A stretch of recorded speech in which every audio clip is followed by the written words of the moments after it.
The snow crunched under my boots as I climbed the winding driveway leading to the majestic mansion, which seemed torn out of some old Christmas movie, with its attics, tall windows, graceful garlands carefully hung along the cornices, and neatly trimmed shrubs decorated with bright lights twinkling in the evening twilight. And clutching a small but carefully packed bag in my gloved hands, I felt my breathing, heavy and rapid from excitement and cold, turn into small clouds disappearing into the December air. It's like my hopes are just as fleeting and fragile.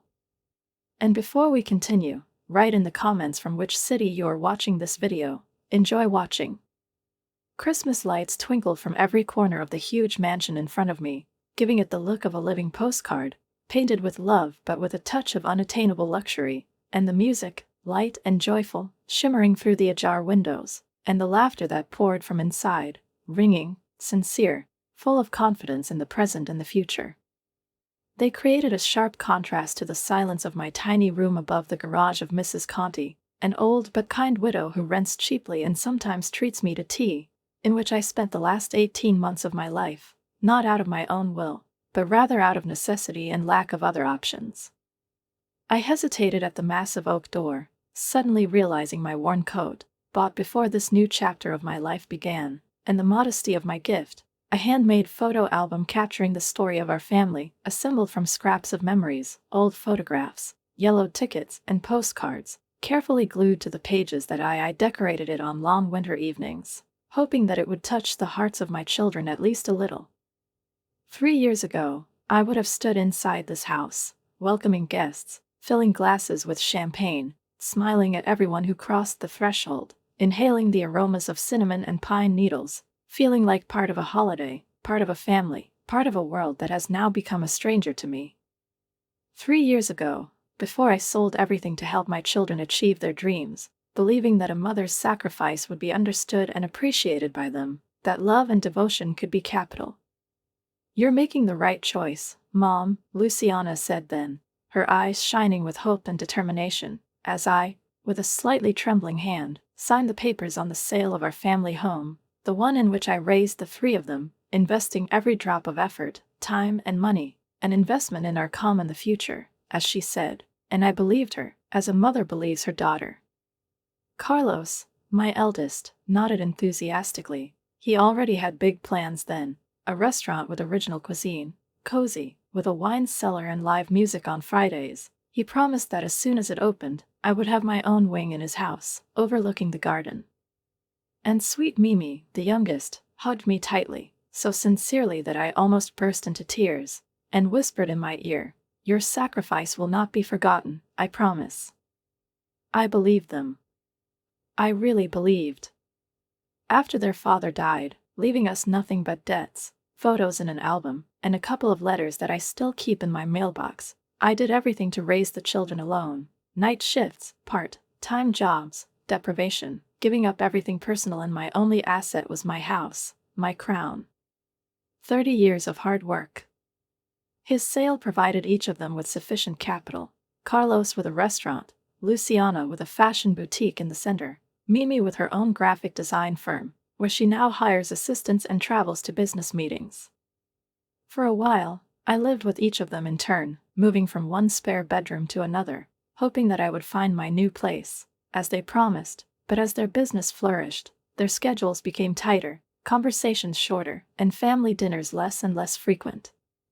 The phone was silent, as if the world had forgotten about me, and I ended up in this tiny room above Mrs. Conti's garage, with its creaking floors and the smell of old books, surviving on a modest pension and the occasional part-time job teaching Italian at night school. Now, standing in front of Luciana's house, clutching a modest gift in my hands and gathering the last remnants of dignity into my fist, I stealthily sighed, because I didn't even want to admit to myself how hard it was for me, and pressed the doorbell, heard its muffled sound inside the house, and held my breath. Through the frosted glass, I could see silhouettes moving in elegant outfits reflecting the light of crystal chandeliers and burning candles, and then the door opened and my daughter stood on the threshold, radiant, well, groomed, as if from a glossy magazine, in a red cocktail dress, with intricately styled hair, her cheeks slightly pink from warmth and wine, but her eyes remained cold, and her smile faltered when she saw me. "Mom?" There was a note of confusion in her voice, not joy, as if my appearance had disrupted some carefully ordered order. "I brought a Christmas present," I said, holding out the package with quiet hope, with every note trembling in my voice. "I thought maybe I could join you all for a while. It's been so long." Luciana stepped forward, closing the door behind her, as if afraid that one of the guests would see me. The cold air burned my cheeks, but the coldness in her eyes was even stronger.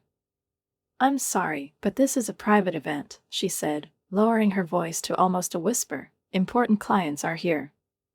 Carlos and Mimi, too. It's not a good time." I felt as if I had been hit, not physically, but in such a way that everything inside was compressed. "Not a good time? Luciana, I'm your mother. And I appreciate it. But you should have called first." She glanced nervously over her shoulder. "Maybe we can have lunch next week?" "I'll call you." But we both knew she wouldn't call. She hadn't answered her phone in 3 months, hadn't answered a single message. And at that moment, something inside of me, something that was bending and bending, trying not to break, finally broke.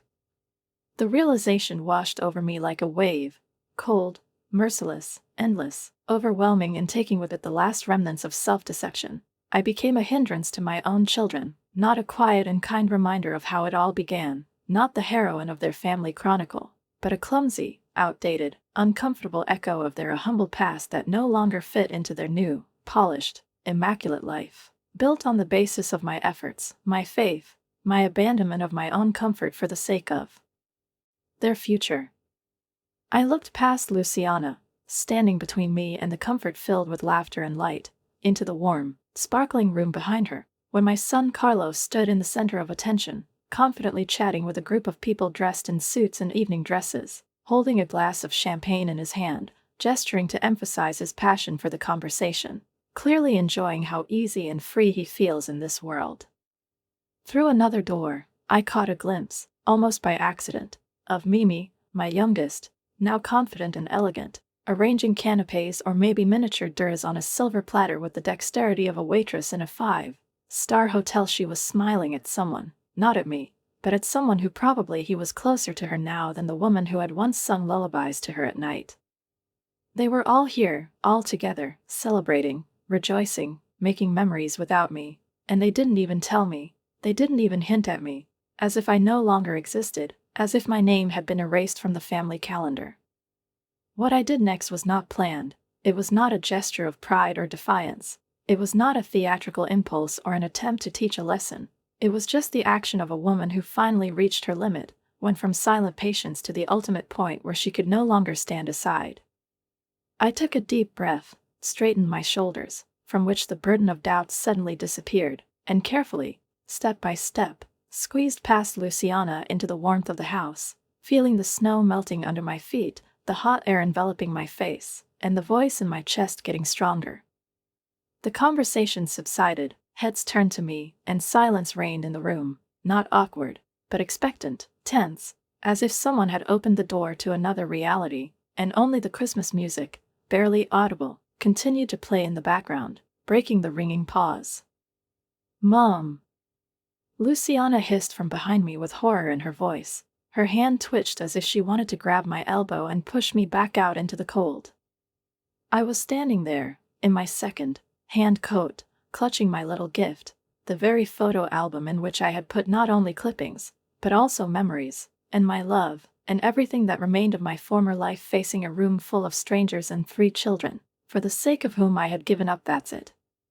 And then, with a calmness I didn't know existed, I went to the nearest table, carefully placed a bundle on it, took off my coat, straightened up and said in a clear, even voice that resounded to all corners of the suddenly silent room, "Merry Christmas to everyone. I am Inez Mancini, mom of Luciana, Carlos, and Mimi." The silence that followed was absolute, almost physically palpable, as if the very air in the room had stopped. My children, my own children, stared at me, frozen in shock, as if they had suddenly seen a ghost, and all the guests who had been chatting carelessly a moment ago turned to look at them, not at me, no, but at them, as if they saw something more in my appearance. more than just an unexpected scene. And in their eyes, I saw something I hadn't expected: shame, real, alive, painful, mixed with something else, perhaps guilt or fear of exposure. But what happened next changed everything.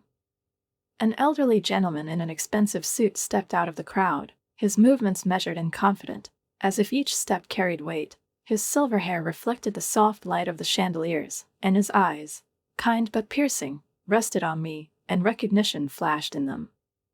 Inez Mancini? What is it? He asked, and there was a note of disbelief in his voice, as if he couldn't believe his eyes.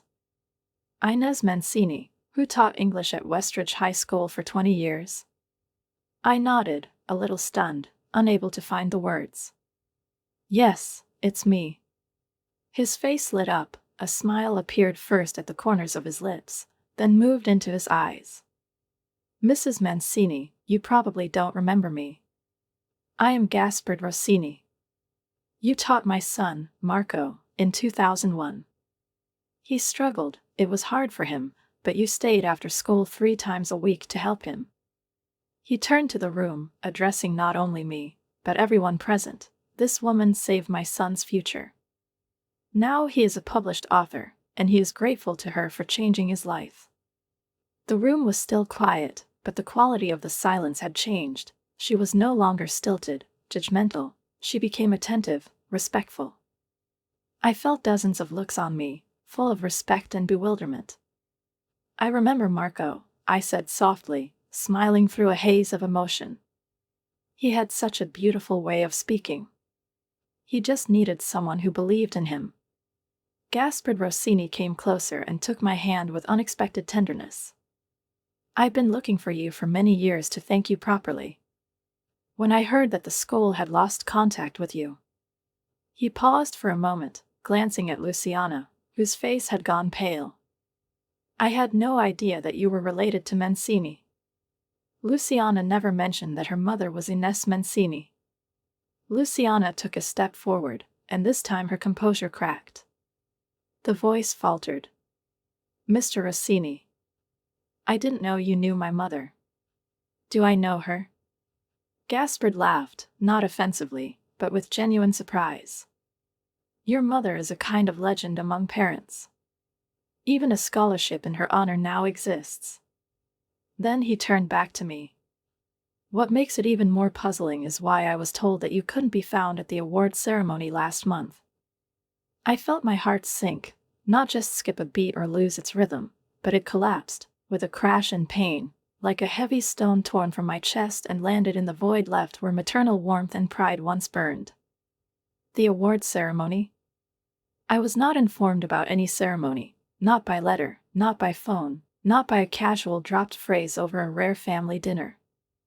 And while I was trying to process what I had heard, Carlos, my son, whose smile had been sparkling among the secular guests a moment ago, came over, putting his glass of champagne on the waiter's tray, his hands trembling, and his eyes darting between Gaspard and me, betrayed his growing anxiety. What's the award ceremony? What is it? He asked, trying to keep his tone normal, but his voice was treacherously broken, betraying the tension. Gaspard looked genuinely confused, as if he had suddenly found himself in the middle of a drama that he had not started, but in which he seemed to be given the role of witness. The award. The Heritage Award, he said, comes with a $50,000 grant. When we couldn't contact you directly, we reached out to your family. He glanced at my children, whose faces at that moment became masks, some petrified, some panicked. We were told that you are going abroad for an indefinite period, that you are unavailable and do not want to receive news. The room seemed to tilt under my feet, and for a second I seriously thought I was going to lose my balance. The impact of those words was so palpable. The consequences of what Gaspard said hit me in waves. My children, my beloved children, intersected the message about the reward and money meant for me, not them, not some third party, but me, and, moreover, they deliberately kept me in the dark, telling people that I was unavailable. Mimi, my quietest, my gentle one, came closer, standing next to Carlos. Her face was ashen gray, and there was horror in it that she did not know how to fix it now. Mom, we can explain, she whispered, as if she was afraid that a loud sound would make everything fall apart completely. I'm sure you can, I said calmly, without raising my voice, but there was a metal in that calmness that they probably didn't expect me to hear. The pieces began to fall into place, as if someone had flipped a switch, and long-forgotten suspicions were illuminated with a new, harsh light. Mysterious calls from unknown numbers that my children ignored when I mentioned them, mail that they insistently offered to collect and filter for me when I first moved into a new apartment to make things easier for you, Mom. A woman cleared her throat from the crowd, her voice sounding awkward but genuinely interested. But are you the Inez Mancini who wrote those incredible essays for the Teacher's Magazine Quarterly? I read them to my daughter. They inspired her to become a teacher. Before I could open my mouth, another guest, a man in his 50s, with thick eyebrows and a serious face, spoke up. Wait. Didn't you lead the fundraising campaign for the Children's Library after the fire in 2010? My company sacrificed back then thanks to your passionate speech. One by one, people in the audience began to recognize me, not as a shameful mother whom her children tried to erase from their lives, not as a relic that interfered with their brilliant new reality, but as a person who left a mark, influenced lives, changed the society around them, even if you did not fully realize the scale. This influence. With each new revelation, my children became more and more withdrawn into themselves. Carlos looked down, confused and clearly shocked by the unexpected turn. Mimi sobbed, clutching a handkerchief, and Luciana, outwardly still as collected as ever, tightly clasped her fingers. Only her lips were white with tension. Gaspard was still holding my hand, as if he was afraid that I would disappear into the commotion. Ruth, I'm on the Westridge Board of Directors, he said, turning to another woman, apparently his colleague. This grant is still waiting for you, Inez, and there's something else. I would like to offer you the position of head of our new educational program. Full salary, benefits. We just couldn't find you. I felt dizzy, not even from excitement, but from the abyss of possibilities that reached out to me, but were pushed away, rejected, intersected by my own children, who decided that they knew better what I needed and what I deserved.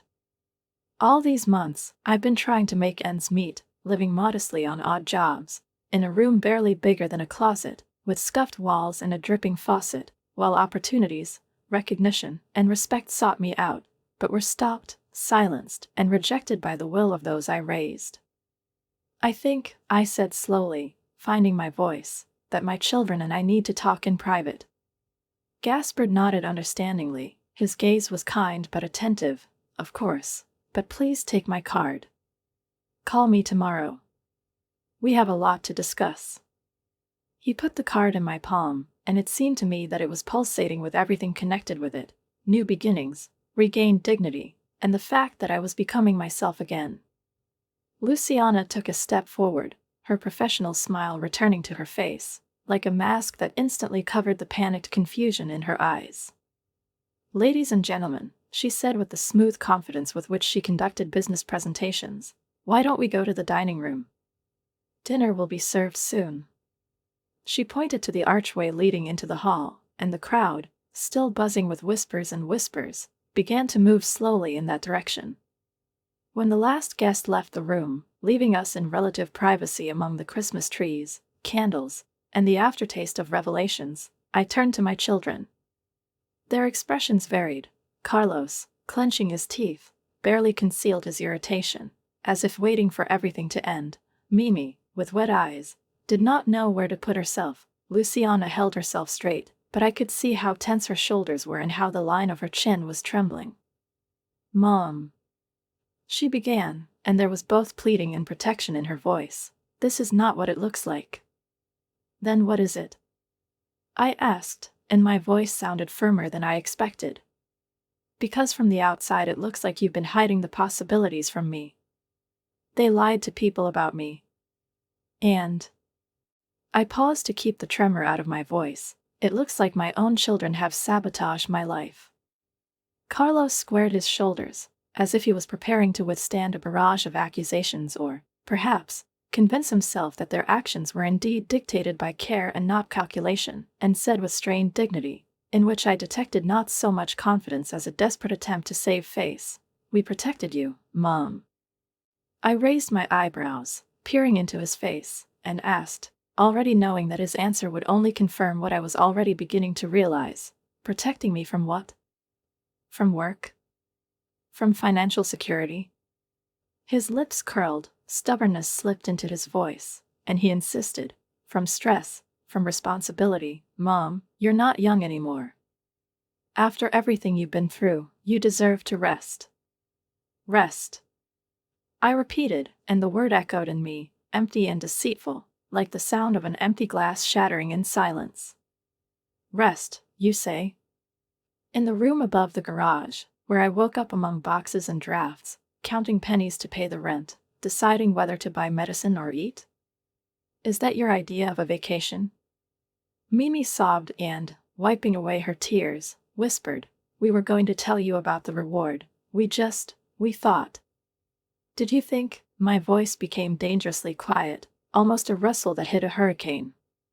And then Luciana stepped forward, always pragmatic, always prudent, and with the same composure with which she probably made deals. She spoke. We thought that money was better used if we invested it in a business. It could eventually support all of us, including you. And now she's finally revealed the truth, which I'd been guessing for a long time, but still hoped I was wrong. They took away what was meant for me, justifying their concern, saying that they were doing it for my own good, when in fact it was solely for their benefit.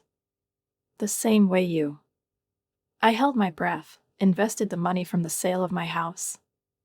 I asked, staring intently at Luciana. The house that your father and I have been paying for all our lives. The house where I raised the three of you. After his death. A flash of guilt flashed across their faces, short-lived, almost involuntary, but it was enough to confirm my suspicions. The money I gave them, which I thought would help them start a new life, support their own families, they didn't all go into business.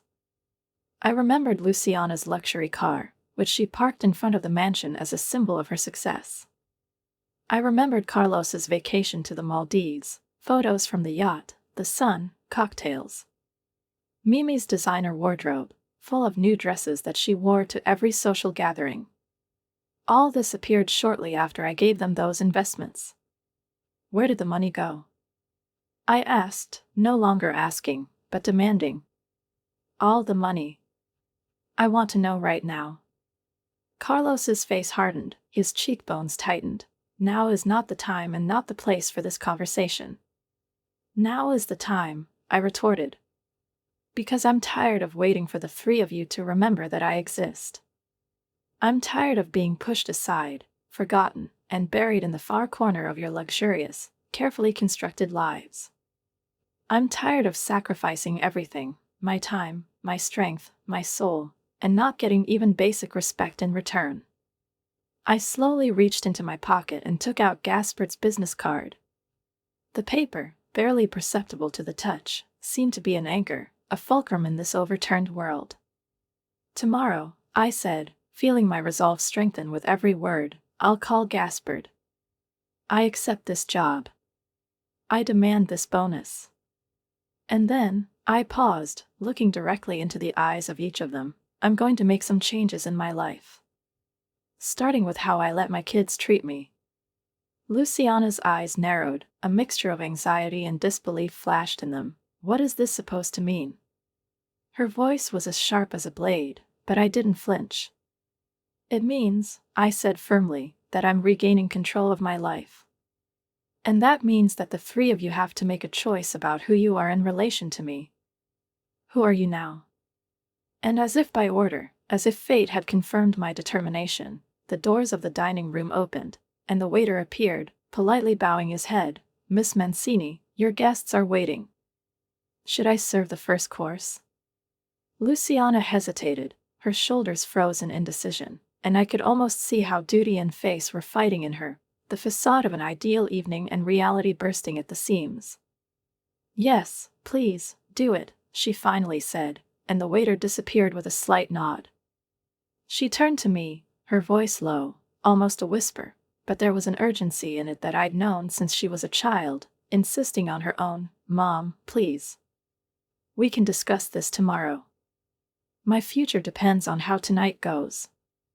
I looked at my daughter, beautiful, successful, strong, and completely immersed in herself, in her goals, her priorities. And I felt a strange, burning mixture of love and disappointment. Your future, I said slowly. It has always been more important to me than my own, Luciana. But it ends tonight. I turned to the doors, where the party was buzzing, where the guests were waiting, unaware of the hurricane that had just swept through the living room. I had already taken a step, but as if something stopped me, I looked back. Their faces, 3 familiar faces that had changed so much over the years, were shocked, almost frightened, as if for the first time they saw me not as their mother, but as a woman with a will. By the way, I added quietly, that gift, the document I brought, the ownership of the family home. I let the pause hang before finishing. I found a way to buy it back with the help of an old friend. I was going to rewrite it for the 3 of you as a Christmas present. But now I'm not sure. Their shocked faces told me more than any words. They didn't expect this. They underestimated me. For the last time. What they didn't know was that I had another surprise in store, not a simple gesture or a witty attack, but a carefully thought-out move that would make them not only face what they had done to me, but also realize what kind of people they had become in the process. Like step by step, we abandoned the foundations on which our family was built, as we replaced love with ambition, care with benefit, and gratitude with calculation. When I entered the dining room with my head held high, carrying that strange mixture of inner determination and quiet sadness that a person feels when ready to let go of the past, I heard them behind me, their footsteps, accelerated, hesitant, and stifled whispers full of anxiety and panic. They followed me, not out of respect or love, but to prevent me from destroying their fragile illusion of control, an illusion they had been building so carefully over the years. But whatever plan they had hatched in those short, hurried sentences, it was too late now. However, like a seed that had once fallen into fertile soil, it had already sprouted, its roots went deep, and nothing could stop what was about to happen. By dessert, I knew for sure that everyone in this room, from the distinguished guests with their impeccable manners to Luciana's new partners with their cold smiles, would know what kind of people my children had become, and which woman had raised them, despite everything. The dining room fell silent when I entered, as if the space itself recognized me and gave me the right to silence. Dozens of faces, illuminated by the soft light of the chandelier, turned to me. Curiosity could be seen on their faces. Who was this woman whose presence seemed to change the atmosphere for a moment? Luciana quickly seized the initiative, switching into hostess mode with a familiar gesture, leading the guests to the table. Her movements were flawless, but I noticed the slightest tremor in her fingers. I noticed with pain that there was no card with my name on it at the elaborately decorated table, as if my presence was unexpected, as if I had intruded into someone else's celebration. Gaspard Rossini, who was sitting nearby, caught my eye and nodded slightly at the empty chair next to him. "Ines, please join us." "It would be an honor." I nodded, holding back a smile of gratitude, and when I took my seat, I noticed how my children were huddled at the doors leading to the kitchen, having an intense conversation. Their eyes, restless and prickly, returned to me over and over again. They were discussing how to cope with the situation, how to cope with me, how to subdue me again. Imagine the course of this evening. Mrs. Mancini, an elegant, sharp-eyed woman sitting across from me, leaned toward me with obvious interest. "Gaspard was just telling us about his teaching career. Is it true that you once convinced the school board to fund the literature program for children with disabilities?" I opened my mouth to reply, but before I could say a word, Luciana appeared next to me. Her smile was practiced, but fragile, like porcelain on the verge of cracking. "I'd like to propose a toast before we begin," she said, raising her glass, effectively interrupting the conversation. "To new partnerships and a prosperous future." The glasses clinked, tinkling like thin bells, but in that sound I caught the falsity, the pretense.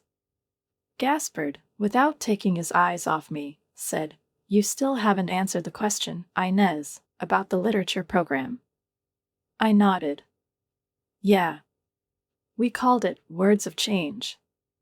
We gathered students who were experiencing difficulties, social, physical, psychological, and introduced them to writers who had overcome similar obstacles. It wasn't just learning, it was an awakening. Gaspard laughed, but there was no mockery in his laugh, only warmth. Successful? This has become an exemplary program adopted in 3 states. Your mother is too modest, he said to the table. She has changed hundreds of lives with her work. I caught Carlos's eye from across the room. He was watching the conversation with growing concern, and I knew why. My quiet, humble life as a teacher has never impressed my ambitious children. They were ashamed of me, of my profession, of my modest salary and persistent dedication. They always preferred to brag about my father's achievements and his deeds, even if he left us in debt after his death. Mom was always devoted to her students, Mimi suddenly said, sitting next to me and looking at me with a conciliatory expression. Her voice was soft, but I could feel the tension underneath the politeness. Really? I replied calmly. I'm surprised you remember that, though, Mimi. You once said that teaching is a fallback option for those who cannot succeed in the real world. Several of the guests at the table giggled shyly, as if they didn't know whether to laugh for real or pretend they hadn't heard. Mimi's cheeks turned pink, and she tried to smile, but her lips twitched. I'm sure she didn't mean it that way, Luciana interjected, her voice perfectly smooth, like a polished board speech. We've always been proud of Mom's work. It's strange, Gaspard interjected with polite bewilderment. I find that surprising, considering the connections her reputation could bring you. Why did you never mention her achievements to your business partners? There was a moment of silence at the table, broken only by the way the waiters began to serve the first course, distracting attention. I took advantage of this moment to look at my children again. There were different shades of anxiety on their faces: confusion, discontent, the desire to regain control over the narrative that they used to dictate, a narrative in which I always played a secondary role, a background, an old mother who is remembered when you need to feel sorry for someone or show your sensitivity. But now everything was changing. Mrs. Mancini, the man sitting further down the table, shouted, trying, as it seemed to me, to bring lightness into the tense atmosphere, at least the illusion of ordinary small talk. I understand that you live easier now. This was said with that shade of respectful bewilderment that is usually used by people who have never in their lives given up either comfort or the predictability of well-being, and therefore are unable to imagine voluntarily giving up the usual, and even more so for reasons that do not fit into the framework of financial miscalculations or senile whims. It was a conscious lifestyle choice after retirement, I explained, remaining calm, and not a single note trembled in my voice. I saw Luciana almost choke on her wine, not because my words were inappropriate, but because this was exactly the conversation she was most carefully trying to avoid, a conversation that reminded her of duty, of the past, of a mother's sacrifice, long ago recorded in debit and forgotten as an insignificant circumstance. Not really, I continued more firmly, feeling the weight of the silence of the past years gradually leave my shoulders. After my husband's death, I sold our house to provide startup capital for my children's business. The agreement was supposed to be temporary. There was an awkward silence. The guests huddled in mental speculation, politely avoiding eye contact. So you're an angel investor, a woman I recognized as a local business reporter, previously identified as Elena Bruni, asked with a hint of curiosity in her voice. It's quite impressive. Her pen hovered over her notebook, and a familiar gleam of professional interest appeared in her gaze. Mom's support has been invaluable, Carlos intervened, moving tightly closer to the center of the table, as if trying to establish control over the direction of the conversation. Although, of course, he added with a slight shrug, we have achieved success thanks to our own hard work. Of course, I nodded, looking directly at him, although I'm curious about something, Carlos. When you went on that luxury vacation to the Maldives last spring, was it before or after you told me you couldn't afford to help with my dental surgery? Carlos's face paled. His hand hovered over the glass, and his gaze slid across the table, as if looking for a saving excuse to change the subject. The reporter's eyebrows shot up, and I could practically see the lines already filling out in her imaginary notebook. Unpaid family debts. Vacation is more important than a mother. Luciana hissed through clenched teeth. This is not the place. Where is the place, Luciana? I asked, keeping my voice steady, like a surgical scalpel. Your house. You haven't invited me here for over a year. Your office. Your assistant is blocking my calls. When exactly were we going to have this conversation? The tension at the table became almost physical, palpable, like thick, viscous air before a thunderstorm. The guests exchanged awkward glances, suddenly very interested in their appetizers, as if they could hide behind the porcelain and sauce. Maybe we should change the subject, Mimi suggested, desperately trying to get the table back to safe territory.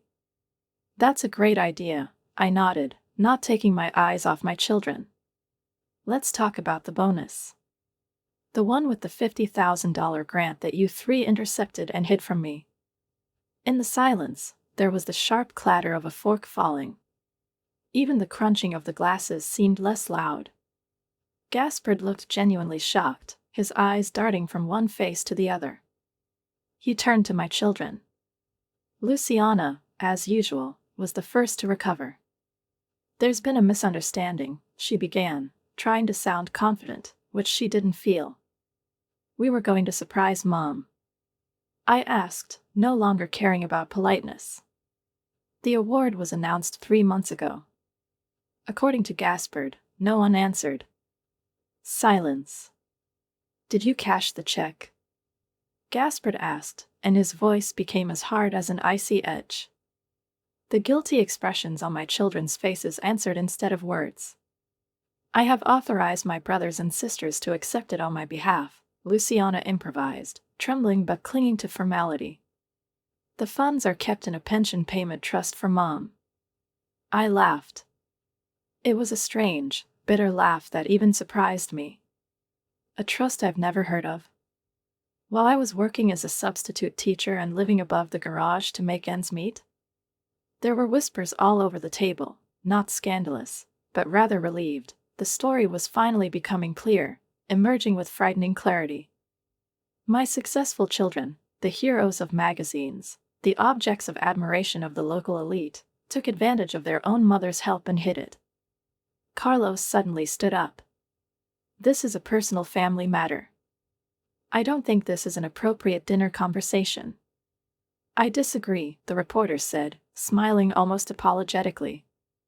As someone who has written a lot about your business, I am very interested in how your initial financing was received and how your investor received compensation. Our mother was not an investor, Luciana insisted, but her professional demeanor was breaking right before our eyes. She helped her children, just like any mother. Like any mother, I repeated, and there was no irony in those words, but something much more ancient, maternal, and hurtful. Yes, I thought so too. I thought that any children would take care of their mother after she gave them everything. Mimi couldn't stand it and burst into tears. Mom, it wasn't like that. We were just consumed by it all, business, social circles, the pressure to appear successful, and how do I fit into this picture? I asked, looking into her eyes. Am I an inconvenient reminder of where you came from? Something that needs to be hidden and forgotten? The room became very quiet. My children did not respond. Gaspard cleared his throat, breaking the heavy, almost leaden silence that had gathered in the hall, like a storm before a lightning bolt. Ines, he said, and his voice, unlike the others, did not tremble or conceal reproaches. No matter what happened, the job offer remains valid. We will be proud if you will lead our educational program. These words, uttered with imperturbable kindness, cut through the tension like a thin ray of sunlight through a dense fog. Thank you, Gaspard, I replied sincerely, looking him straight in the eye. I appreciate it more than you think. My words were simple, but behind them were weeks of loneliness, months of insecurity, and years of silent self-sacrifice, which it seemed like someone was now looking at and acknowledging. Luciana's face, which had recently turned pink from the internal heat, suddenly became pale, like a snow-white tablecloth on this exquisite table. "Work, Mom." "You don't have to work." Her voice sounded harsh, almost pleading. "We can take care of you the way you've been taking care of me for the last 18 months. I turned to her, calmly, but with a firmness that was born not of anger, but of exhaustion, fatigue caused by the endless expectation of recognition. "No, thanks," I said, pausing. "I prefer to take care of myself." Carlos leaned forward, his fingers nervously closed on the edge of the table, and his voice became quiet, almost whispering, but there was a fervor in it, like in the pre-storm air. "Mom, please. You're embarrassing us in front of everyone." These words, involuntarily escaping from him, struck me unexpectedly sharply, like a whip. "Am I embarrassing you?" I asked, feeling a surge of indignation wash over me, displacing fatigue. "I spent the last year and a half living in poverty, while the three of you lived in luxury using the money you received from my sacrifice, and you're worried that you'll be embarrassed?" The main course arrived, fragrant lamb medallions on a cushion of caramelized pumpkin, lavishly decorated with balsamic reduction, but few seemed interested in eating. The eyes of the diners were glued to us, not out of idle curiosity, but because the drama unfolding right in front of them was too convincing, too authentic to look away.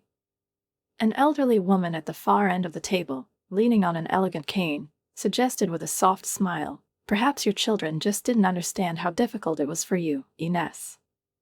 Communication works both ways." I appreciated her attempt at diplomacy, but I wasn't going to let my children go so easily, not after everything. "I called each of them weekly," I continued, and my voice was shaking not from tears, but from the accumulated disappointment inside. "I've been telling them about the leaky roof in my room and the choice between heating and food for months. Luciana told me that she was too busy to talk. Carlos suggested that I plan my budget better. And Mimi promised to visit, but she never showed up." Mimi's tears were now flowing freely. She tried to speak, but her voice was breaking treacherously. "I was just so carried away." She whispered, but I interrupted, restrained but stern. "What exactly? What was more important than looking after your mother?" "To build something meaningful," Mimi finally managed, dropping her head. "To create a business that will exist," Carlos added, with an unexpected flash of defiance in his eyes. "Assert yourself. Isn't that what you wanted for us?" "I wanted you to succeed," yes, I admitted, and for the first time all evening, I sounded tired not from arguing, but from eternal love, worn out and not replenished. "But not at the cost of your humanity. Not at the cost of your honesty." "This is unfair," Luciana protested, and her voice regained its strength, as if she were trying to regain her lost dignity. "We've been working incredibly hard." With a significant head start, which came thanks to my sacrifice, I retorted, looking at her with a pain that even years could not ease. "To a victim you've never acknowledged or respected."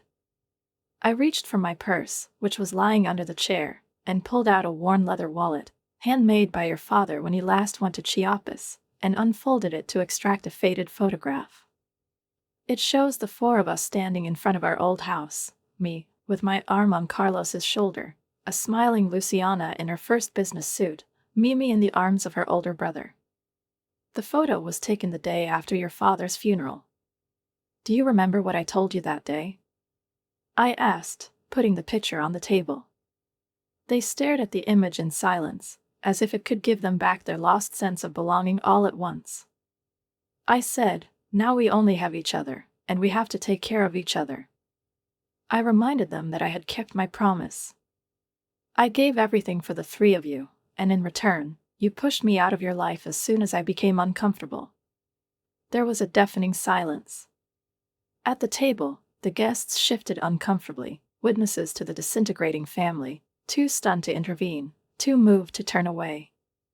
And at that moment, when the words froze, and the breaths of everyone present seemed to merge into one silent question, a new voice came from the doorway, sounding slightly mocking, but without malice.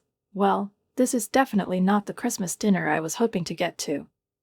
All heads turned to the entrance, where stood a tall, distinguished man in his 60s, with piercing blue eyes and hands holding a gift wrapped in red and gold paper.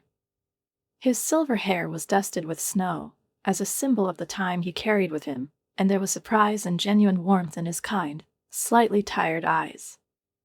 "Hi, Inez," he said softly, and my heart seemed to stop beating for a moment. It was a long time ago. I felt the blood drain from my face when I recognized him immediately. Alvise Caruso is my first love, the man I was engaged to before I met the father of my children, a man whose name remained only an echo in my memory for a long time, until recently we reconnected through a casual conversation with a mutual friend.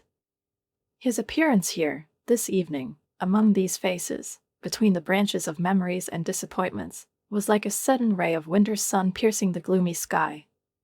"Alvise," I breathed, barely hiding my mixed feelings. "I thought you were going back to town next week." He smiled the same soft, slightly ironic smile that could once melt my doubts and worries. "I finished my business early," he replied. "I wanted to surprise you." He looked around the festively set table, lit by candles and hidden in the shadows of heavy conversations. "Although it looks like I'm not the only one who's full of surprises tonight." Luciana, instantly recognizing the stranger as something more than just a guest, quickly stood up, her voice sharp. "Excuse me, who are you?" Alvise extended his hand with dignity. "Alvise Momler. Your mother and I were close, once upon a time. The connection was recently restored." I watched the wheels turn in my children's minds, as they tried to put together a coherent picture from disparate fragments, because none of them knew that I was communicating with someone from the past again, especially with someone who, as it was now obvious, had tender feelings for me. "Mom," Carlos began cautiously, as if afraid to tread on thin ice, "you never mentioned." "There are many things I didn't mention," I interrupted him restrainedly but clearly, "just as there are many things you didn't ask." Alvise surveyed the scene with calm insight, his gaze assessing not only what was happening, but also the intense story that hovered between these walls. "I suppose I interrupted something important?" he asked with a touch of irony. "You have no idea," Gaspard remarked gloomily, getting up to shake hands with the newcomer. "Gaspard Rossini. I am also an old friend of Ines, although in a different capacity. Please join us. I think Ines could use another ally at this table." When Alvise sank into the seat that had somehow suddenly been vacated next to me, I felt my strength returning, not the one that screams and beats, but quiet, confident, supported by the presence of two men who appreciated me for who I was, without trying to change, fix or subjugate. I found the courage to continue what I started. "My children think I need their protection," I said, turning to Alvise. "They protected me from job offers, bonus money, and, apparently, from my own independence." Alvise's expression darkened, and he turned to my children with slow but unmistakable determination, his gaze cold, precise, and very polite. Luciana, always quick to react, tried to regain control. "Mr. Caruso," she said with icy politeness, "you have engaged in a difficult family discussion. Perhaps we could continue this another time." But Alvise smiled, and that smile no longer touched his eyes. "Actually, I think the timing is perfect," he replied calmly. "You see, I came with news for your mother. News that can change everything." All eyes turned to him, not only my children, but also the guests at the table, and even those who a moment ago tried to look at their plate. "It wasn't part of the plan we discussed last week?" I asked, alarm creeping into my voice involuntarily. Alvise, without looking away, reached across the table and lightly touched my arm. "The investment opportunity one mentioned," he said. "The one that I thought would take months to organize has been approved. Funds are available immediately." Carlos leaned forward, his tone businesslike, almost aggressive. "An investment opportunity? What is the investment opportunity?" Alvise slowly turned to him, maintaining an outward calmness, but there was a distinct edge of coldness in his gaze. Your mother asked me not to discuss this until everything is finally resolved. But since today seems to be a day of revelations. He shifted his gaze to me, and I nodded without hesitation. I was also interested in learning about the speeding up of deadlines, and besides, I knew it was pointless to hide it. I am the managing partner of the investment group, Alvise began, addressing everyone at the table. We specialize in educational technologies and programs. Ines shared with me some of her innovative teaching methods, and I immediately realized their potential. We are ready to finance a complete educational platform based on her work. Luciana, whose business instincts kicked in instantly, frowned. What kind of financing are we talking about? She asked cautiously. $2 million, Alvise replied calmly, and there was a pause in the audience, almost as muffled as the one that followed my words about the victims. Ines is the main shareholder and creative director. $2 million. It was more than I could ever have imagined. More than I've ever had access to, more than seemed possible and, most importantly, enough to change everything. My children stared at me with expressions of bewilderment, jealousy, confusion, and for the first time, a glimmer of respect. The shock was obvious on their faces, mixed, almost painfully confused, subtly weighed down by those layers of guilt, which, perhaps, they themselves were not yet fully aware of. After all, the same mother, whom they had until recently perceived solely through the prism of condescending bewilderment, as a woman who stubbornly refused to integrate into modern realities, considering her at the same time financially naive, professionally outdated and socially isolated, suddenly appeared before them in an unexpected, almost blinding light of business solvency and independence, because she, like it turned out that she had received an offer worth 10 times more than any of their own business successes. You never said anything about it, Mimi whispered, her voice sounding like the crunch of thin glass. Too careful, too late. No, I agreed, without looking away. I didn't say that. And indeed, because somewhere along the way, amid worries, compromises, and unexpressed expectations, I learned to remain silent. I realized that my aspirations, my ideas, and even my victories did not resonate with those I loved most, my own children. They didn't ask, and I stopped telling them, as if I were cutting out entire chapters from my own life so as not to face indifference or, even worse, ridicule. This realization, heavy, belated, but inevitable, seemed to break through the tense expressions on my children's faces, as if for the first time they were thinking not only about the money they could lose, but also about the trust that had long since evaporated like a morning mist. However, before any of them could utter a single word, before the first shoots of repentance appeared in their minds, Alvise, with the same calm confidence that distinguished him many years ago when he took the first step towards his ambitions, threw another bomb, and this bomb forever changed the vector of the conversation. There's something else you should know, he said softly, looking straight into my eyes, and that look was so clear that it reflected not only us, but also the years that separated us like the mirrored waters of a lake. He placed a small velvet box on the table, so simple and so meaningful that even its very shape seemed to me filled with nostalgia. She stood between us like a silent, trembling question, like a challenge I wasn't ready for. My heart began to beat faster, not from fear, but from a premonition so vivid that it spread through my body like a hot wave. Alvise, I whispered, unable to stop myself from trembling, what are you doing? His smile was soft, almost boyish, but it held the same strength of purpose that had once made me trust him. What I should have done 40 years ago, he replied, and I felt time begin to spiral, pulling us both into a whirlpool of memories. But Luciana's voice cut through the air sharply, like a scalpel, exposing fear disguised as suspicion. Mom, who exactly is this person to you? She asked, not hiding either alarm or defiance. I looked at my daughter, clearly seeing her for the first time in many years, not as the girl I raised, not as a businesswoman with firm views, but as a person who had lost her way, lost her bearings, because I might not have let her see what a woman's life could be like if she didn't give up. From myself. Alvise was my fiancé, I said calmly, before I met your father. Silence descended on the room again, thick as a veil in front of the window. The groom? Carlos asked, his voice trembling with disbelief. You never mentioned the engagement. There are a lot of things I've never mentioned, I replied, barely audible, but with such inner clarity that even the walls seemed to freeze in anticipation. I've put aside many parts of myself to be your mother. But this does not mean that these parts have ceased to exist. Alvise opened the box. But there was no ring inside, as everyone had obviously expected, no sparkling stone, no silent offer. There was a small golden key lying there, shining like the light of hope.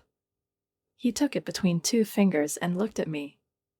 This is not an offer, Inez, he said, and his eyes sparkled with pleasure as a barely perceptible sigh of relief and disappointment passed across the table. Not yet. He made a pause. This is the key to my lake house in Vermont. The same place where we were going to spend our honeymoon, many years ago. I remembered his house, surrounded by pine trees, with floor-to-ceiling windows opening onto the surface of the water, so clear that it reflected the sky. In our youthful naivety, we imagined that our eternity would begin there. The house is yours, he continued, regardless of whether you accept the business offer or not, regardless of whether you accept anything else I can offer in the future. It's my way of saying, I'm sorry for the years we've lost. Mimi, whose face remained pale from shock, whispered, Are you giving our mother a house? Alvise turned to her, and his face, while remaining friendly, acquired a note of firmness. I'm giving back what should always have been hers. Something that circumstances and maybe my own stupid pride didn't allow her to get back then. He looked at me again, and in that look there was as much unspent warmth as only a heart that has kept love through the years can contain. I still haven't sold it, Inez. I couldn't bring myself to let it go. Somehow, I always hoped that you would see this house one day. The dining room was plunged into almost physical silence. Even the candles seemed to flicker quieter, listening. This unexpected twist, a key in a box, a confession, a gesture made with such simplicity and sincerity, attracted more attention than any family drama that had played out before.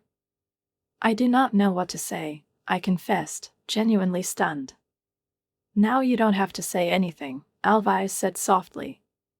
The key, and the solution, is yours.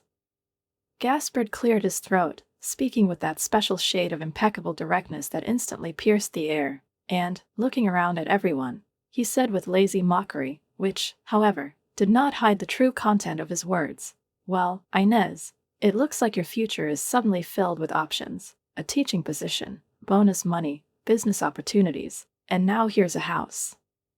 This phrase, uttered against a background of still vibrating emotional tension, seemed to cut through the sentimental haze of recent confessions with a knife, returning us to a harsh and perhaps more painful reality, a reality in which my own children, with whose needs, ambitions, and even whims I had been correlating my whole life for so long, turned out to be the very ones who kept me small, dependent, isolated, whether unknowingly or out of fear, but just as effectively as if they had directly announced to me that my age and position deprived me of the right to independence. I felt a barely suppressed feeling of resentment boiling in my chest, stale and heavy, like old wine hidden in the basement, but before I could respond, Carlos abruptly jumped up from his chair, his face flushed with indignation, and his voice trembled with indignation. This is ridiculous. Mom, you can't seriously consider accepting handouts from a man who dumped. He faltered, because it was clear from the look in Alvise's eyes, which darkened with every word, that the boundaries had been crossed. I didn't leave Inez, Alvise said, his voice calm, but there was steel hidden inside that calm. She chose your father. She chose him, and I respected that choice, even if it broke my heart. I backed down not because I was weak, but because I wanted her happiness above all else. He looked at me, and there was something so deep and clear in that look that it became difficult for me to breathe. Her own children don't seem to be capable of the same thing. Luciana screamed, her voice ringing like glass in the wind. We love our mother. Gaspard, as if anticipating her words in advance, lazily remarked, To love without respect is not love, but obsession. I raised my hand, calling for silence, because I understood that this dispute was about to go beyond what was acceptable, to cross the line beyond which destruction, not reconciliation, begins. That's enough, I said, trying to keep my voice steady. This has gone a lot further than I thought when I decided to come here tonight. I looked around the table, glanced at the guests, most of whom had long since ceased to be just spectators. They had become part of our dinner, witnesses to a conflict that should have remained private. Someone guiltily averted their eyes, someone looked with open interest, but one of the reporters, who had been holding a pen over a notebook all this time, suddenly said, "Don't apologize. This is the most honest conversation I've witnessed in many years." I stood up. Fatigue spread through the body, not physical, no, but that special, heavy fatigue that comes when the heart is forced to carry too much. "Alvise," gasped, "thank you both for your generosity and support," I said, turning to them with gratitude. "I will need time to think about everything." I turned to the children. "As for the three of you, I think we've said enough to each other for today."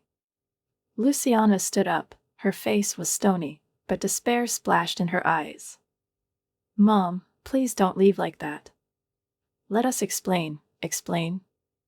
I asked wearily. "Explain. How did you justify using my trust? How did you convince yourself that keeping me addicted was for my own good? Or maybe how do you explain that you spent my savings on luxury while I could barely pay my utility bills?" Mimi couldn't stand it. Tears rolled down her cheeks, and, gulping for air, she said, "We made mistakes. Terrible mistakes. But we are your children. Doesn't that mean anything?" "It means everything," I gently corrected her. "That's why I gave you everything I had. And that's why this betrayal hurts so deeply." Carlos, as always, the most stubborn, made one last attempt to seize the initiative. His voice was taut as a string, and there was both irritation and fear in it. "You're being manipulated, Mom. This man shows up with big promises, and suddenly you're ready to turn your back on your own family." I met his gaze calmly, restrained, but firmly. "I'm not turning away from anyone, Carlos. I'm just finally standing up for myself. Something I should have done years ago." Alvise, sensing that the moment had come, stepped closer to me and, with a barely perceptible nod, said, "Inez, my car is outside. If you want to leave, she's waiting." I didn't answer, just nodded, and the thought of escaping from this suffocating atmosphere for a while seemed incredibly tempting. "Wait," cried Luciana desperately. "The family home, you said you found a way to buy it back. How? When?" I hesitated. All eyes turned to me again, and in that silence, so fragile that I could hear a clock ticking somewhere in the corner, I realized it was time to tell the truth. The only way forward is through her. 6 months ago, I started giving private lessons to the grandson of the couple who bought our house. We met by chance, in the library. When they found out that I was the former owner, the conversation naturally turned to the house. And so, when they mentioned that they might be selling it, I realized that this was my chance. I asked if they would consider selling it back to me. "But how can you afford it?" Carlos asked with obvious confusion in his voice, and behind this confusion there was not so much concern as distrust of the woman he, as it turned out, knew much worse than he thought. "I can't," I replied simply, not trying to embellish the truth, because the truth, even the most naked and uncomfortable, is still stronger and brighter than any lie. "But I'm not alone either. Mrs. Conti, you remember her, my house, now her house. Her late husband left it in pretty good condition, and she was looking for a property suitable for investment. We agreed that she would provide the funds, and I would gradually pay her back the money from my teaching pension and income from my new position at Westridge." My children stared at me, and in those stares, which mixed amazement with some kind of almost comical disbelief, there was a silent struggle to comprehend that the one they had perceived for so long as a weak-willed, dependable mother turned out to be a woman with a plan, with initiative, with sufficient will to collapse established scenarios. They were clearly trying to reconcile this resourceful and determined woman with the image of someone who had lived by their rules, their schedules, and their ideas of who she should be for so long. Did you do all this without telling us?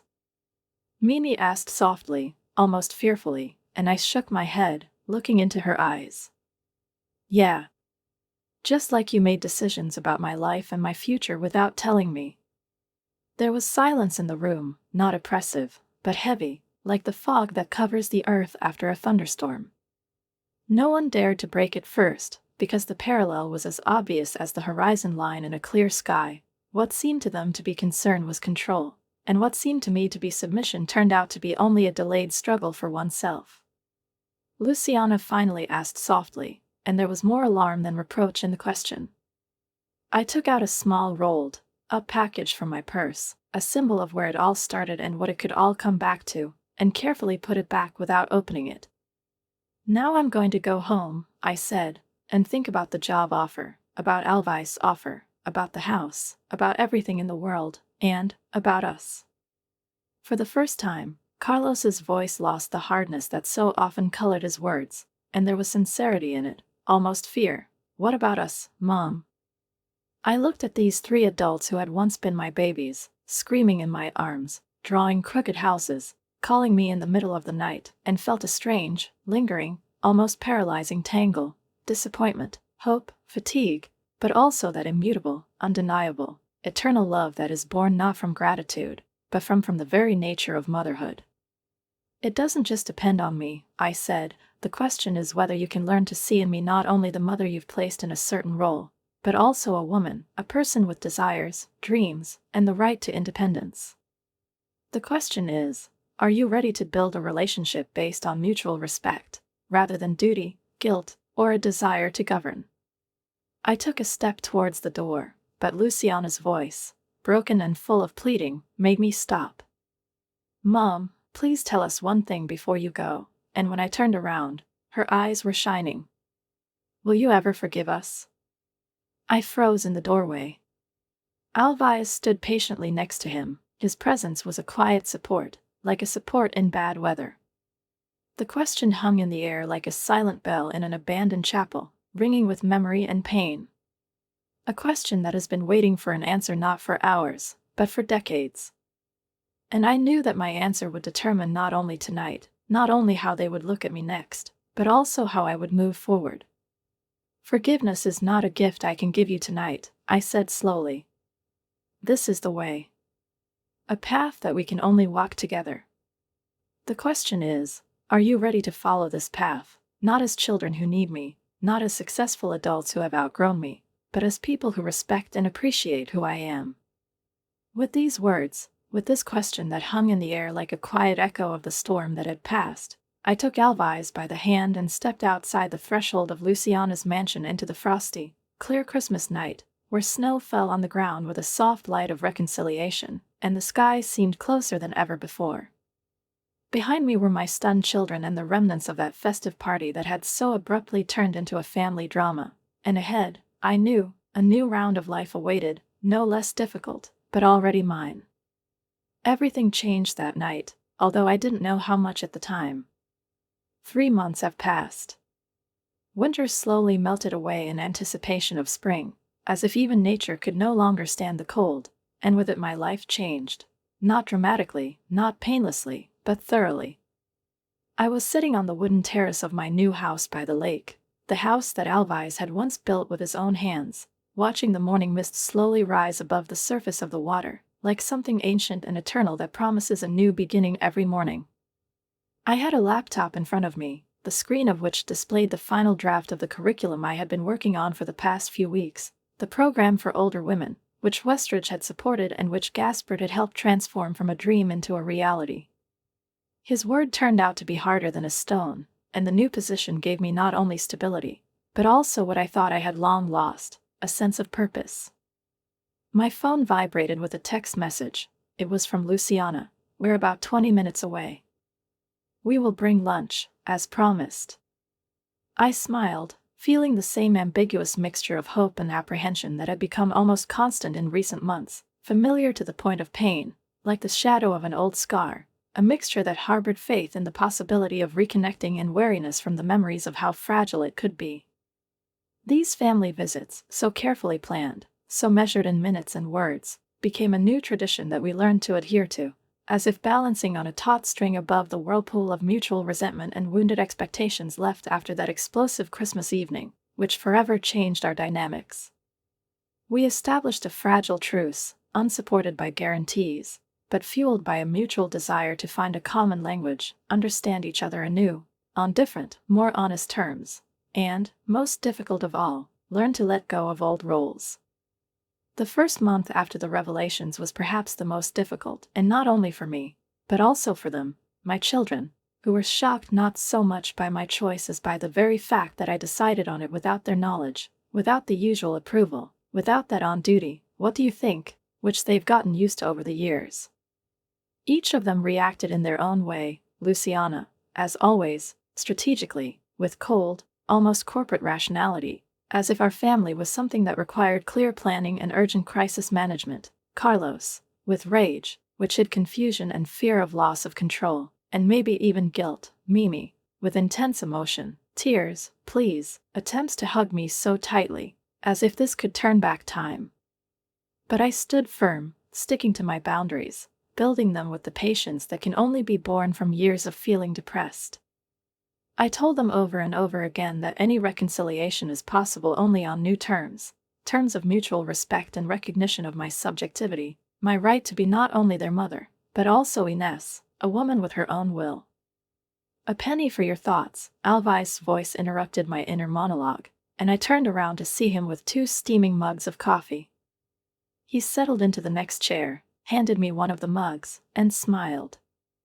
"They cost at least $1 these days," I joked, accepting the warmth with gratitude, feeling it spread through my fingers and chest, giving me a strange stability in the face of what was coming.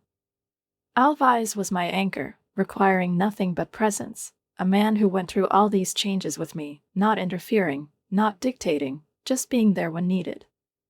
Our partnership in business was developing steadily. My educational concept, combined with his investment intuition, had already attracted the attention of several private schools in 3 states at once, a success that seemed to come to me at the very moment when I was ready to accept it. I was nervous, it was obvious, and he looked at me with sideways concern and asked gently, "Are you nervous about today?"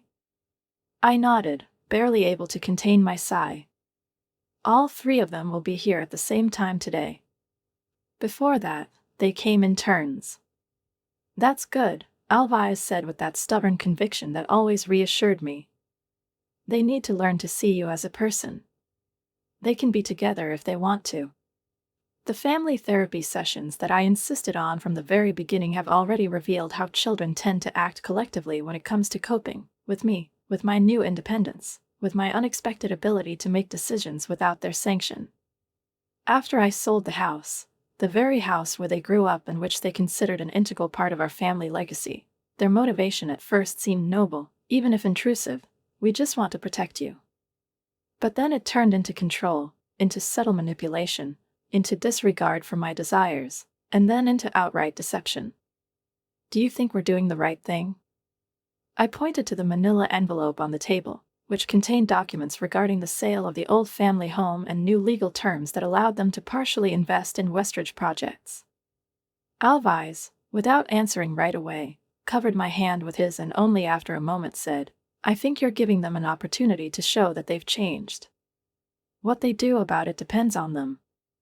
At that moment, the sound of tires on gravel broke our privacy. "They've arrived." I squared my shoulders, took a deep breath, as if before an important performance.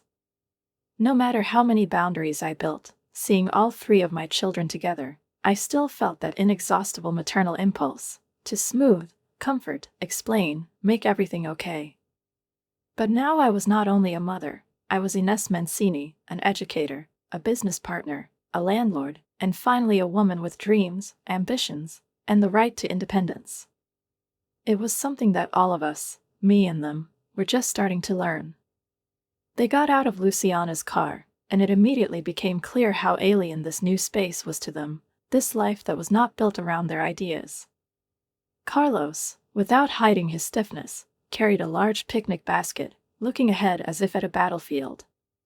Mimi was holding a bouquet of spring flowers and smiling uncertainly.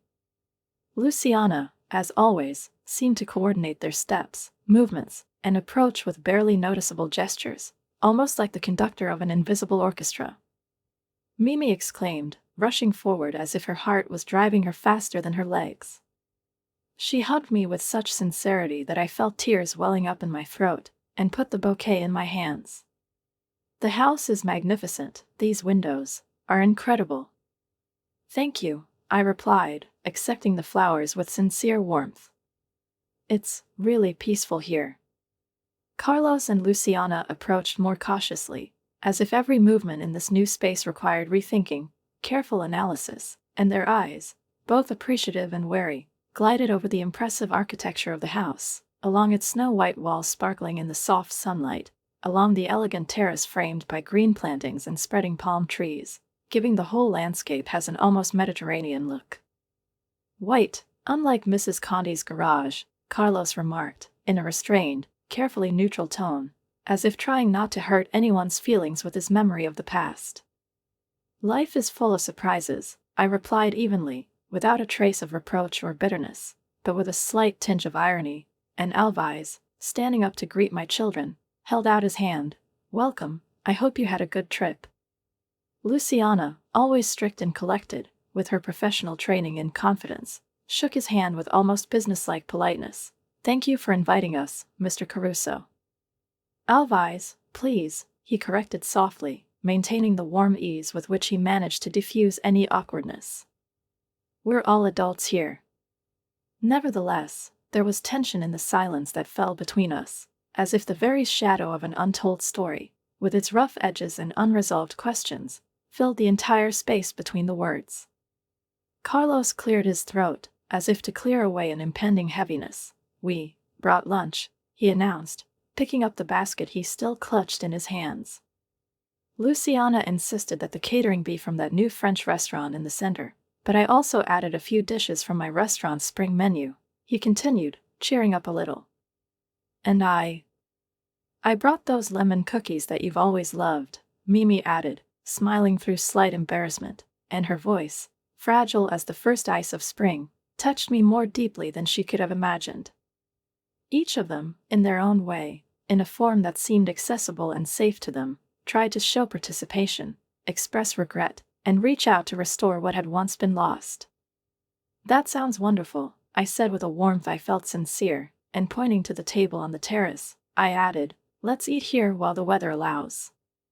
While we were laying out delicious dishes, delicate tartlets, fragrant salads, baked vegetables, desserts decorated with edible flowers, I noticed how closely my children were watching me. Their gazes slid not only over the movements of my hands, but also lingered on my face, my reactions, my gestures next to Alvise, how it was as if they were trying to read something invisible, elusive. Perhaps they were looking for the mother they once knew in this new woman, or they were trying to recognize a new version of me that they were just beginning to accept. Their gazes were not hostile, but wary, full of the scrutinizing caution that comes when you meet someone you know in an unusual light. When we sat down at the table, amid the clink of dishes and soft conversations, it was Luciana, as was typical for her, who was the first to break the formality of the table's silence. How is the curriculum development progressing? What is it? She asked, looking directly at me. Very well, I replied, and there was a restrained but confident pride in my voice. The pilot program is being launched in 3 schools as early as next month. Alvise picked it up and added respectfully, your mother's approach to integrating literature with socio-emotional learning is considered revolutionary. We have already received interest from several major educational literature publishers. Carlos raised an eyebrow in surprise. It's strange to hear our mother called revolutionary. Just because you never bothered to ask about her work, Alvise intervened gently but clearly. I immediately gave him a warning look. We agreed that there would be no room for reproaches today, even the most just ones. Carlos noticed this and nodded. Fair enough, he said, and his admission, unexpected and sincere, touched me. Family therapy sessions have revealed the ruthless truth, how little attention they paid to my professional life, how long I existed for them solely in the role of a mother, how convenient it was not to see a woman with ambitions, dreams, hard work, and achievements in this role. Mimi nodded without looking up. We saw what we wanted to see. A mother who exists only in relation to us, she whispered. And now, Luciana added, meeting my gaze directly, without a trace of pretense, we are trying to see you not just as our mother, but also as a woman with her own life and achievements. This simple confession, devoid of pathos, but full of sincerity, caused a storm in me, unexpected, powerful, and tears came to my eyes before I could stop them. That was all I wanted, to be seen. Entirely. As a person, as a woman, as a person. I reached for the manila envelope that lay next to me, almost symbolically separating us, and said, "That's why I asked you all to come." I opened the envelope and spread out the papers on the table, catching their eyes full of intense expectation. These are the documents for the house. I created a trust. The house will be kept in it, with the 4 of us as beneficiaries. None of us can sell it without unanimous consent. They froze. Surprise showed on their faces, as if I had just suggested something incredible. "But why?" asked Carlos, his voice both shocked and cautious. "After everything. Why did you include us?" I took a deep breath.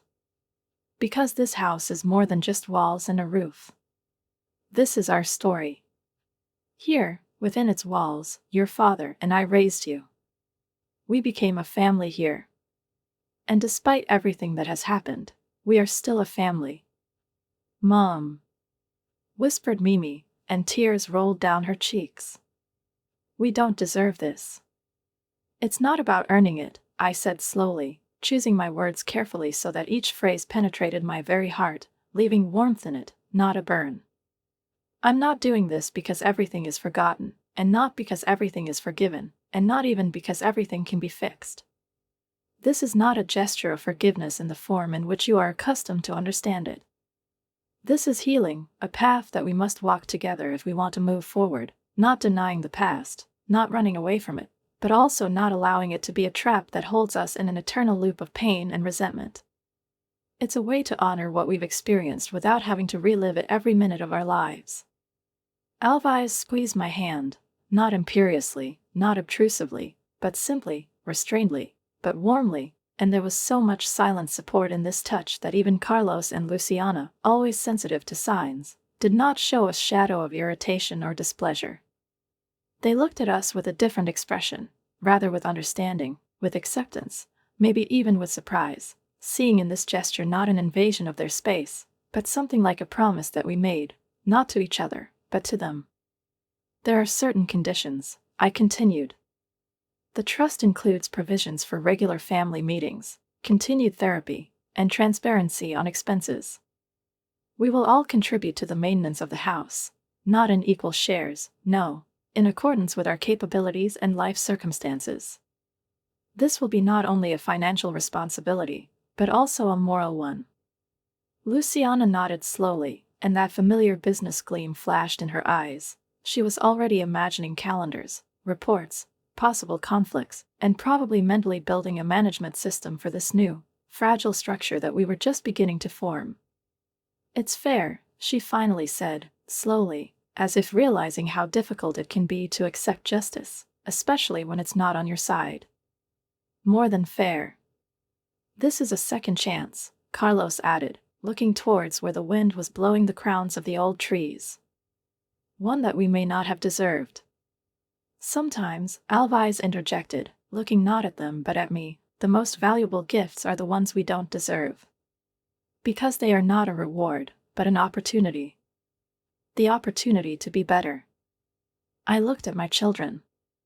They were in front of me, 3 adults, complex, not always fair, not always kind, but still mine. Their actions caused me pain, sometimes unbearable. Their silence, their coldness, their condemnation were the wounds that bleed the longest. But they were still a part of me, a part of my story, my life. And I looked at them not as abusers, but as companions, those who, despite everything, remained on the same side of the river as me. I'm not giving you this because I forgot, I said softly, I'm giving it because I remember. I remember who we were. And I believe in who we can become. Mimi, the softest of them all, the most vulnerable, held out her hand to me across the table, her fingers trembling like a child's. Will you ever be able to truly forgive us, Mom? What is it? She asked, and there was no manipulation or self-pity in the question, just a naked, honest desire to be understood.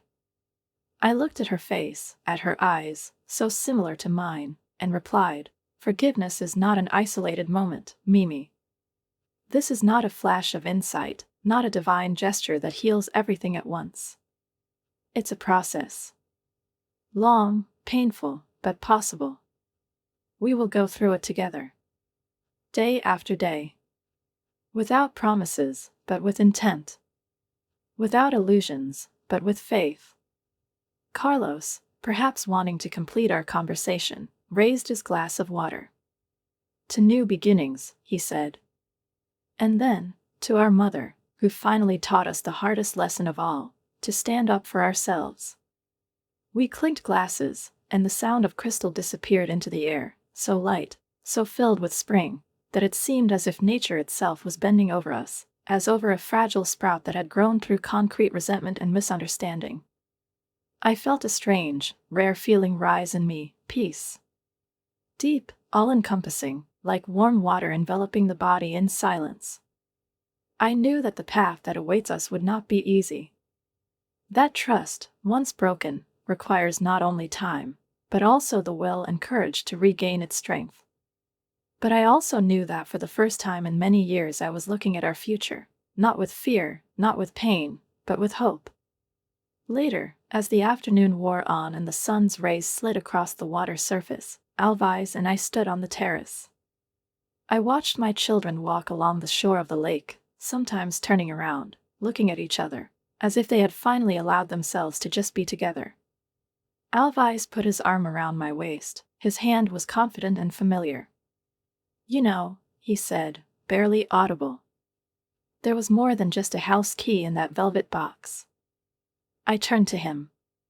I was wondering when you'd mention it. He smiled, and there was a sparkle in his eyes that I remembered from my youth. I thought it might be worth waiting for the family drama to subside a bit. But when you're ready, just tell me. There's something else there.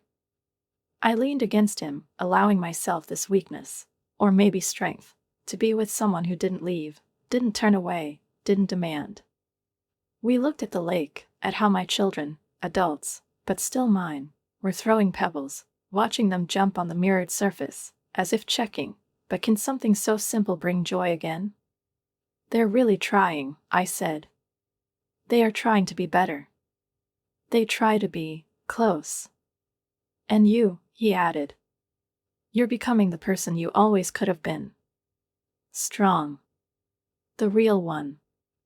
I think, I replied softly, looking into the eyes of a man who had been waiting for a second chance for 4 decades. I'm finally ready. To everything that will happen next. The sun sparkled on the water, the laughter of my children came from the shore, and in this light, in this sound, I felt that perhaps the greatest act of love is not sacrifice. It's the truth.